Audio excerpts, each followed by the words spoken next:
when you're operating the camera, first thing to think about is you don't want to strip the friction or the drag or the locks.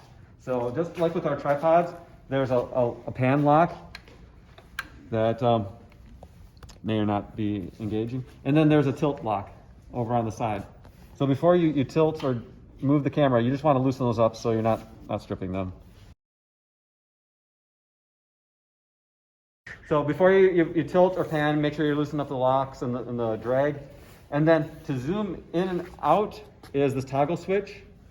And remember from our field production, to zoom, to focus, you would zoom in all the way on the person's eyes. And then this motorcycle grip on the other side is how you focus. So you look in the viewfinder, zoom in on the eyes, get it real crisp, and then zoom out and get your shot. And the moves are really easy. Once you zoom in and get your initial shot, you're just going to be medium shot to MCU, back to medium shot. You don't have to refocus, really. I made it as simple as possible. Yeah. If you're the floor director, you want to make sure that you're standing in a place where the talent can see you in peripheral vision. So if the host is talking to camera 3 and they got to talk to the camera, you want to be standing close to camera 3. And so at the beginning when the director says, okay, ready, stand by, ready, mic and cue, talent, you go stand by and raise your hand up real big. And then every direction motion that you make as the floor director, make it big and obvious because they got to be able to understand what you're trying to do from peripheral vision. So like, cue talent, go like this. Or a lot of times what I like to do is point to the camera where they should be looking just so that they know. Some studios, the tally lights don't work, so they look at the wrong camera. So it's like stand by, mic and cue talent, or cue host, and you just go like that. Mm-hmm. I posted online other hand cues for floor directing. So there's stand by, hand up in the air, and then cue talent, make it big and obvious. There is 30 seconds. If the director says, hey, 30 seconds remaining, it's fist with crossed arms like that. And then I think 15 seconds, what's half of 30? 15 is like that. If you need to do a countdown, it's like 10, 9, 8, 7, 6, 5. If you need to tell people to stretch it out, like they're wrapping up too soon, yeah, act like you're pulling taffy, stretch. And if you need people to speed up, I think hamster wheel, speed it up. And then for wrap up, yep, you stick I always think of like, yippee-ki-yay, we're out of here, riding off into the sunset, wrap it up. And so just be familiar with those, and that gets you through the whole talk show. Really, as a director, you'll just be doing like stand by, ready, mic and cue talent, cue. Tell the host to wrap up. When we get going into the break, tell the host to wrap up. You just stand by whatever camera they're talking to and go like that. And then at the end of the show, you can say, we're going to wrap it up again. And then that's when the host will know. It's like, all right, I need to interrupt your talking and jump in here and go back to the script. Yeah, and then you had break. So, and then like in public eye news, and I haven't seen break in like any textbooks, but every place that I've worked comes up with their own special cues and things like that. Another one that they used to do down here was like kicker. They'd go like that. You still do banter. Banter's a good one. Yeah. That's a standard one. Like if it's like, okay, we need you to talk. That's one of the standard ones. And so again, each place has their own little things that they make up, but then there's like the standard cues that you should just know everywhere. What is kicker? That's a news story. Like at the end of a newscast, like if you have some extra time and you have to decide, are we going to do the extra story or not? Okay. And so how do you let them know that they're going to do it? So down here they go like that. One kicker, two kicker, no kicker. So just so then they know we can wrap up after. Yeah. Oh, and then cut. Yeah. Cut. The standard for cut just means stop everything. It is like that.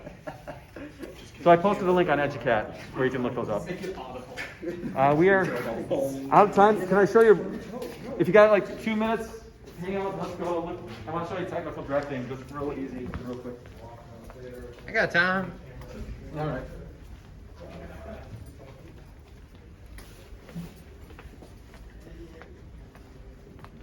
Audio. All right. So as a director, you'll stand here. You'll have the headset on, and you'll just want to control the microphone, because whatever you say and do is really loud in people's ears. So if you're going to set the headset down, either warn them or there's a switch for turning the mic on and off that you want to hit. But you'll be here and you'll be having your script. You'll want to look at the cameras. You'll see that you have cameras across the top. PV is preview, so that means that's what you're getting ready to put on the air. And then program PGM is program. That's what's actually on the air. And you always give two-part commands. So you say like ready, take one, and at that point, the technical director over here will put camera one in preview. Preview is the bottom set of buttons. Oh, there it is. I had the wrong bottom set of buttons. And if you want to reset it, press MLE2 then 0. Okay. Useful for So people to you see those. camera one, camera two, camera three. So when the director says ready camera, actually when we start, we'll say ready fade to 3, have black in program and preview. So if you look up there, and then we'd have camera 3 in preview, ready fade to 3, fade to 3. I want to show the fade again. And so the fade, you can do this right here with this fader. So that's how you fade from black to camera 3. And then the next shot would be slow zoom in on camera 3, ready take 1. You take that point, the technical director just hits 1. 1 shows up in the preview up there. And then you say take 1, and you guys can just help me. Yeah. Is it the? It's That's cut. the cut button. There it is. Okay, cut. I'm used to a different keyboard. So yeah, you hit cut button, and it just Cuts the it's a camera. cut. It's a take. But remember, we say take instead of cut because cut means hey, stop everything. Yep. So and then the next shot is okay, ready, take 2. So the technical director just hits 2, and then when he says take 2, hit the cut button. And then when it's ready, fade to black, you pick black, and then when she says fade to black, you can do the fade. Beauty. It's that easy. We have, if we decide to start doing graphics, I'll show you how to do graphics if you want to put in a key. Do you guys in pen still just do it straight from there, or? Yeah, we Yeah. just have the template, and then we just fill in. Okay. On some stations, the key button is over here where they say the graphics will get it ready, and then when you say ready, Yeah, key ready. the host name, you hit a button here, and then it appears. And then you say ready to lose key, you hit a button and it disappears. But we might but I think the last time I was here, it was just all set up there where they made it up here. It's Yeah. pretty much just a template. We just fill it in when we need to, but And for the weather graphics and stuff. people queue in their graphics. The only time the TD does is during weather when we fade out the weatherman's name. Okay. Yeah. Yeah. So I'll let you know, or just in the sake of time, we may even skip the keying for this one. And then there'll be a point where we go to a commercial. If I have something lined up, we'll fade to the commercial, or else we'll just fade to black for 30 seconds. Again, Cool. just keeping it straight and simple. Here's the clock. So you can either use that, or we may end up just using. Yeah, we don't want to use that because that's just regular time. So we'll use this timer right here. We'll set it up for like 3 minutes and 30 seconds. It'll count down backwards to 0 for your timing. So that's technical directing and directing. As the director, you kind of want to look at the script of where you're going, but look at, if you see these cameras at the bottom, the monitors, camera 1, camera 2, camera 3, you just want to be looking out of your script and looking at those cameras to make sure the shots look okay. Before you put camera 1 on the air, just check in the little box that says camera 1 and say, hey, is it framed up right? If not, you say the crew member's name first. You say camera 1, grab their attention, and then say tilt up a little bit, or camera 1, could you refocus? And then you put it in preview, and then you can also, when it's getting ready to go on the air, you can check it again. It's like camera 1, before I set it on the air, I have it in preview, I see it on the big screen, does it look okay? And then when I fade it in, then it's on air, and then I can start looking at camera 2. And then maybe camera 3, I know at the end needs to be at a different shot, so I can be watching them as well. So anyway, that's it. With audio, I think what we'll probably do is right at the beginning, we'll just set mic levels as we're doing a practice run, which we'll have it set up so that you just will change the faders of the appropriate microphones. And then from that point, it's just muting and unmuting when it's time for them to talk or not talk.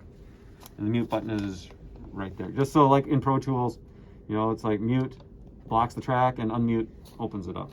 So you just kind of keep them muted, and when they start having their conversation back and forth, you just open both of their mics and let them talk. If we want to do music, we can hit play on the music. If you guys, Kaden, have you done that before? Pin on intro. Okay. Yeah, And then we might hit need play to- there, It would be. and you fade the music in. So, Yeah, for the iPad. Oh, it's not coming in. It's not looking at. yeah. Yeah, whatever. So at that point, at the beginning of the show, the director would say, okay, ready, fade to 3, ready, bring music full, ready, mic and cue announcer. And then right when it gets to the 3-minute point, say, fade to 3, bring music full. And at that point, that's when you'd bring the music all the way up. And then you'd say, okay, bring music under. That's when you kind of fade it down so we can hear the announcer. And then mic and cue the announcer. And then you unmute the announcer, and the announcer starts talking. And then I usually just leave it to the audio person then just to slowly fade the music out when they think it's the right time. But those are the positions. So we'll have fun with it, and just everybody gets to rotate. I have to figure out, is there anything special we have to do to sanitize in between each use? There's a spray and then wipes the. We in just between wipe room. everything down, Yeah, you just everything wipe you down the touched, stuff that we yeah. touched. So, Okay. Like I can do that real quick if you guys just want to head out. All right. Thank you, Caden. And that's a wrap. And that's a wrap.